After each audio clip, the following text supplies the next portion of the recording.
Señores, habíamos pensado en poner un poco de orden en este asunto de las cruzadas, ¿se acuerda? Sí, hicimos la Empezamos por la cuarta, sí. Después por los preparativos, y ahí dijimos, ahora vamos bien. La primera, chao, me enfermé y se pudrió todo. Sí, es verdad. ¿Y hoy viene la segunda? Me parece que sí, pero no estoy seguro. Igual tengo acá la segunda cruzada, pero ya perdió todo sentido, porque aquello lo habíamos empezado a hacer día tras día y ahora ya todo el mundo se olvidó. Escenas del capítulo anterior. Es una porquería. Escenas del capítulo anterior. Oye, ¿aquello es Jerusalén? Creo que es Chicago. Yo no quería venir, sácame de aquí. ¿El señor es musulmán o cristiano? Se mezcló todo en este... No, son así son recortes. La más extraordinaria historia jamás contada. Las fuerzas que nos dominan.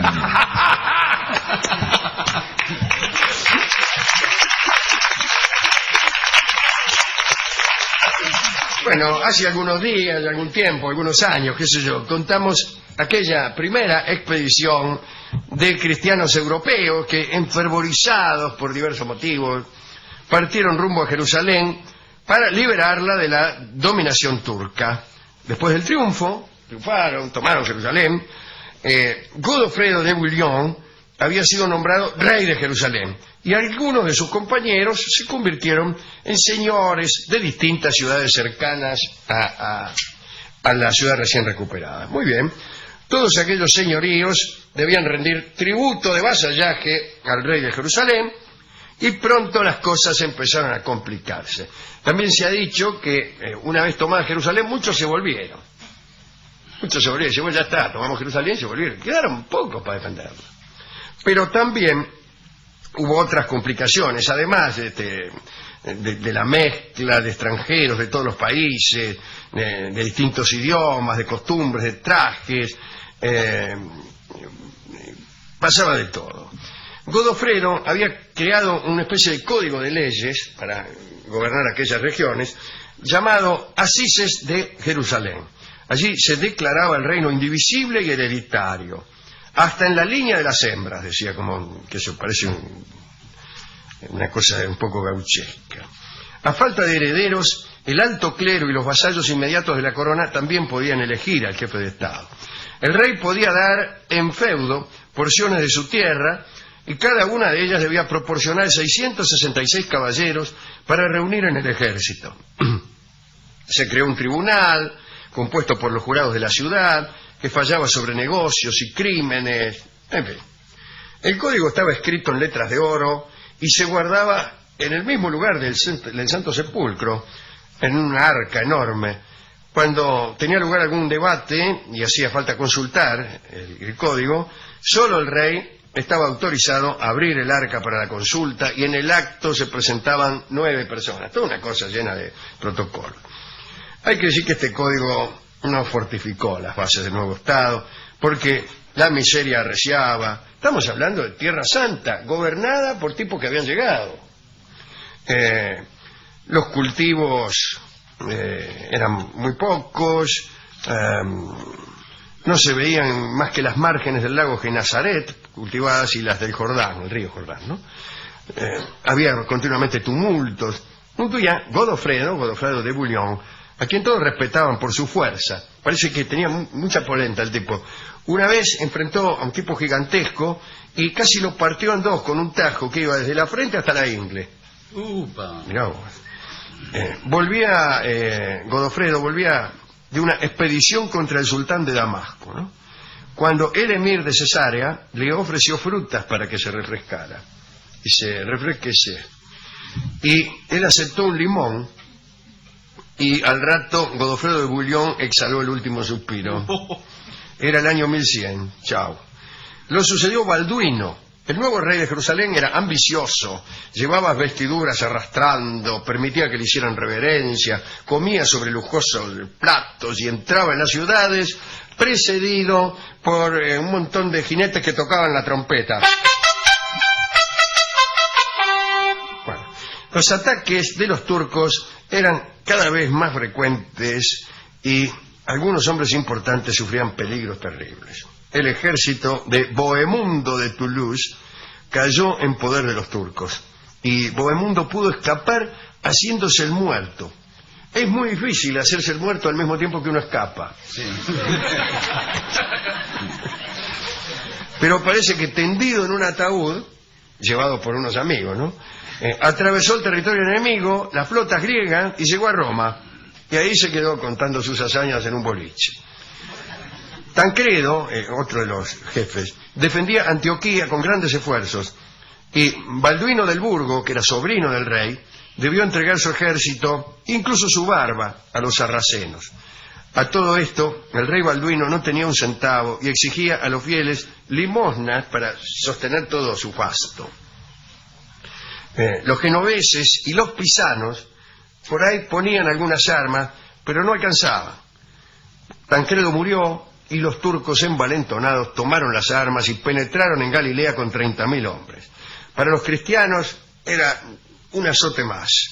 Ya la sequía y la langosta hacían estragos, los temblores de tierra hacían caer los edificios de Samosata y Antioquía. A todo esto el rey no ayudaba porque había engañado a su esposa, Balduino, Adelaida de Sicilia, con otra mina, y la reina se enteró, se volvió a Sicilia y no permitió que desde Italia o de Sicilia le mandaran socorros al reino de Tierra Santa. Toda una porquería. En ese momento, cuando pasaba todo esto que le estoy contando, Balduino quiso demostrar su valentía y a la cabeza de 4.000 soldados se adelantó contra Egipto. Y se voy a atacar a Egipto. Y lo reventaron, lo mataron. Su sucesor fue Balduino II, Balduino del Burgo. En ese momento hicieron su entrada en la lucha los venecianos. Pero los venecianos no tomaron parte a favor de los príncipes de Oriente y los cruzados. En realidad atacaban los barcos genoveses que ayudaban a los cristianos y pedían como rescate algunas tierras cercanas a Jerusalén, incluso hasta la corona de la ciudad santa. En solo una campaña, los venecianos consiguieron más que los pisanos y genoveses en tantos años.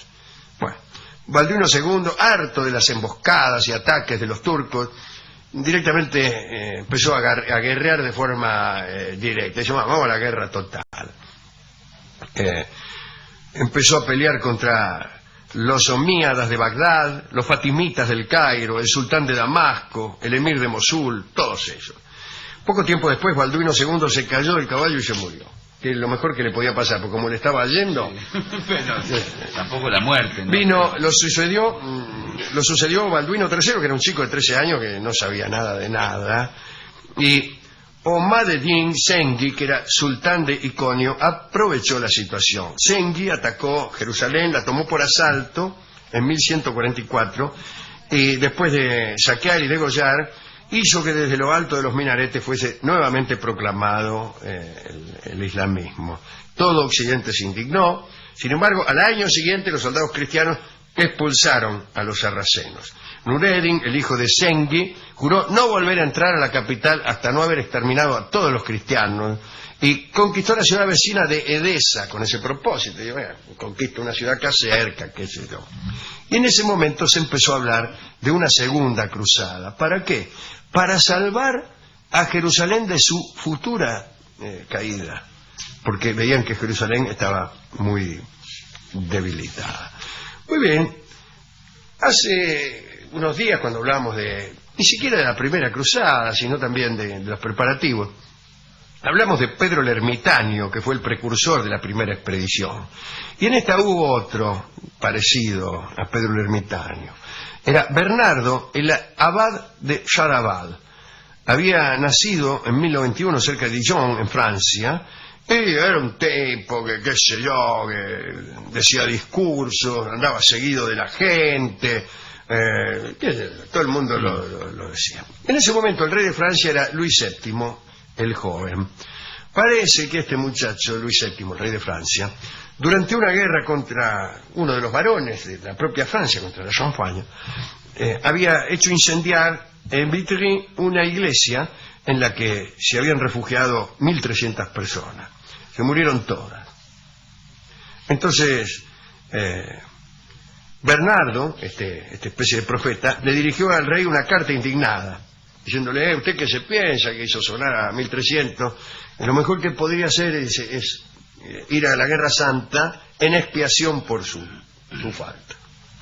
Los súbditos del rey, de Luis VII, también se sintieron culpables y todos decidieron acompañar al rey en su expiación. Todos a las cruzadas. Quedaron desiertas las villas y las aldeas de Francia. Se formó un ejército de 200.000 hombres.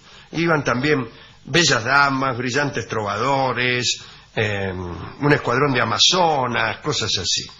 Y esta segunda expedición apareció con mayor disciplina que la primera cruzada. Los perros y los halcones que habían llevado antes para compadrear fueron prohibidos. El lujo también, ¿no? Conrado, qué lindo nombre, el emperador de Alemania, fue el primero que se puso en marcha con 70.000 soldados también, para colaborar con esto. Y el emperador de Constantinopla, Manuel Comneno, que era nieto de aquel Alejo Comneno del que hablamos hace como un año, pensó que los cruzados proyectaban destruir su imperio. Se pensó que venían a conquistarlo a él. Y entonces cerró las puertas a Constantinopla, no les vendió alimento, y peor todavía, a esto le compraron harina, y el tipo en vez de harina le mandó cal. Calcule usted que empieza a hacer pasteles con cal. Tota frita. Lo peor que hay para la salud. Bueno, después le mandaba guías falsos a los soldados y los arrastraba hacia precipicios o a desfiladeros donde por ahí lo agarraban los enemigos y los liquidaban. Bueno, muy pocos pudieron llegar sanos y salvos a Antioquía. Luis VII reunió a sus tropas con la del joven Balduino III, aquel pibe que no sabía nada de nada, y dicen: vamos a sitiar la ciudad de Damasco. Sufrieron una derrota terrible, y que fue la definitiva. El rey francés, o sea, Luis VII, fue prisionero, lo llevaron a la cárcel del Kofur y dijeron: mira, te vamos a vender como esclavo, te vamos a vender. Dice: pero un momento, dice el tipo, yo soy rey, ¿cómo? No importa, dice, aquí, ¿qué te crees? Bueno, al final se salvó, no lo vendieron como esclavo. Parece que era medio pavo y entonces ni para esclavo servía. Balduino se volvió a Jerusalén después de la derrota en Damasco. En Europa todos acusaron a Bernardo, al profeta, por haber enviado a tantos hombres a morir en Oriente. Y Bernardo dijo que tanta desgracia era producto de la cólera de Dios y de algunos malos generales. Era el año 1149 y así fracasó la segunda cruzada, que ni hizo nada, una porquería. Pero había pasado algo, digo para terminar, ¿no? Los cristianos que se habían establecido en Tierra Santa ya no tenían ganas de seguir luchando, porque vivían tranquilos en su nueva patria, habían adquirido propiedades, se habían casado con personas que incluso tal vez ni eran de su religión, algunos que llegaron pobres se habían hecho muy ricos, algunos varones que en su patria no tenían más que el título de nobleza se hallaban en posesión de grandes dominios, y esta gente deseaba la paz. Entonces los nuevos cruzados venían y decían: vamos a pelear, vamos a sitiar a Damasco. Así que esta segunda cruzada lamentablemente fracasó también. Digo lamentablemente porque veo alguna gente que ya estaba con ganas de tomar Jerusalén. Esta es la historia de la segunda cruzada. Terminan todas mal, ¿eh? Sí, estamos esperando a ver si... No, salvo la primera, que por cuantimeno tomamos Jerusalén, dijo Godofredo de Bouillon. Pero ¿para qué? Para peor. Me fui hasta la discoteca. No hay nada. Nada. Es que ya venimos con mucha cruzada últimamente, se agotó todo lo de cruzada. Sí. Dijo: mira, estoy podrido de esto de las cruzadas. Le gustó eso del rey, que lo querían vender como esclavo. Sí, una nimiedad de la historia. Pero a él siempre le gustan esas cosas. Le preguntó, que a él dijo que a él también lo habían querido vender como esclavo cuando era chico. Y no le creí yo. Y no, señor, pero acá no hay esclavitud ni nada. ¿Cómo no? Bueno, no importa, dice, pero vio cómo es la gente, me dijo. Me iba haciendo así. Es un mentiroso, un farsante, discotecario. Usted le da demasiada conversación. Sí, a mí me parece que sí. Y igual dijo, mire, y para demostrar que es cierto, le voy a dar este tango. Esclavo se llama. Bueno, ¿y qué prueba es? Dice, y usted no puede negar porque lo canta usted mismo, dice. Ah, Así que con eso me tapó la boca. bueno. Escucharemos entonces Esclavo, muy buenos músicos, pero lo canto yo. Es un tango que fue compuesto para conmemorar aquella amenaza de los islámicos de vender al pobre Luis VII, que no había dejado una macana por hacer realmente, como esclavo. ¿A usted se inspiró en eso? No, yo no lo escribí, yo lo canté solamente. Es un bello tango de Joaquín Mora.